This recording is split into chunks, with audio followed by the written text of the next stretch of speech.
Hey, what's going on, guys? It's Austin from Three Guys Tech, and I'm just bringing you guys a quick video. It's a subject that I actually wanted to address for a little time. I meant to make this video earlier, but I was just a little busy. Now, if you saw my other two iPad videos, I just reviewed everything that went on with the new iPad, the third generation. And as you guys probably already know, it had a lot of new features such as the new Retina screen, the A5X processor, and other things such as voice dictation. Now, this is a thing that really upset me as I expressed in my other videos. One thing that it was lacking, other than a better front-facing camera, was the addition of Siri on the new iPad or third generation iPad.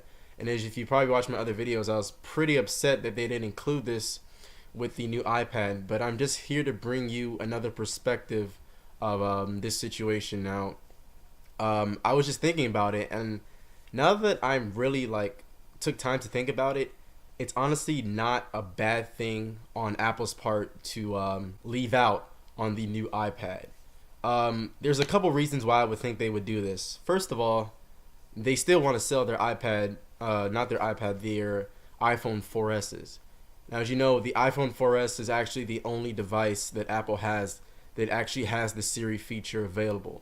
Now, for as a marketing side of this, that's going to encourage more people to go out and actually buy iPhone 4Ss for Siri for this certain aspect of the iOS that only this one phone has. Now, yeah, you can go out and buy an iPhone 4 and you basically get almost the same package, but Siri is actually a pretty big selling point. Even though I see it as mostly a novelty item, which we'll get into later, that's going to encourage a lot of people to go and purchase the iPhone 4S as opposed to just an iPhone 4 or something else. Now, moving on to the iPad. Okay, so they don't want to they want to keep it exclusive to the iPhone 4S. That's one reason. Also, another reason is simply because I'm just going to ask this question, and you guys can get back to me in the comments. But if you have an iPhone 4S, how many of you actually still use the Siri feature? Honestly. Because mostly, yeah, if you see the videos, hey Siri, do this for me, hey, yeah, that's pretty cool, but honestly, do you still use it now? And is it a key feature in using your iPhone 4S?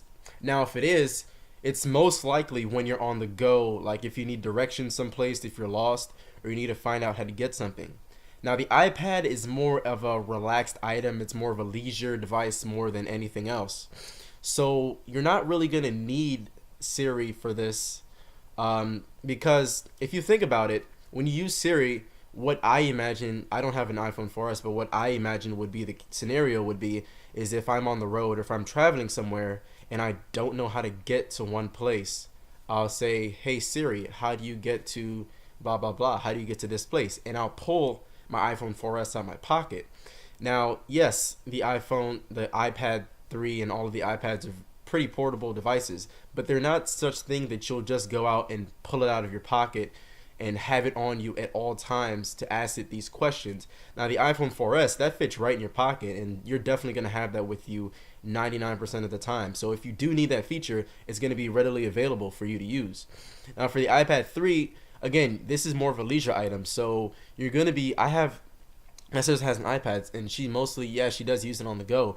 But for most of the times, and this also goes with conjunction with should I get the Wi-Fi version or the 4G version, you're most likely going to be using it more than 50% of the time when you're at home, not when you're out on the go, and you're not going to be walking around with it in your hand as you go along with your day. Most likely not.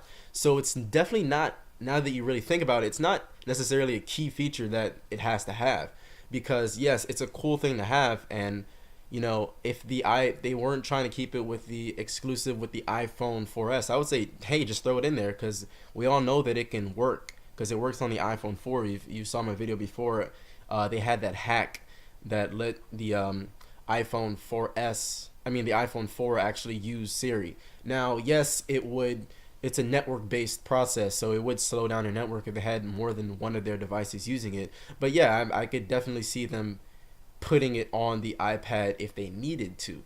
But the thing is, they honestly don't need to. Again, because you probably wouldn't need it. If you think about it, you'll say, hey, that's a cool feature for like the first month and then you'll go along with your business, and that'll be that. So that's basically all I wanted to touch on in this video. If you guys have any other comments, you can leave that down below. Tell me, do you guys actually still use Siri on your iPhone 4S? I am really curious to know. Again, this is Austin from 3 Guys Tech. If you like this video, make sure to give it a thumbs up and favorite. Subscribe if you haven't done so already. I'll be bringing you even more coverage on the new iPad and other devices. Austin from 3 Guys Tech, signing off.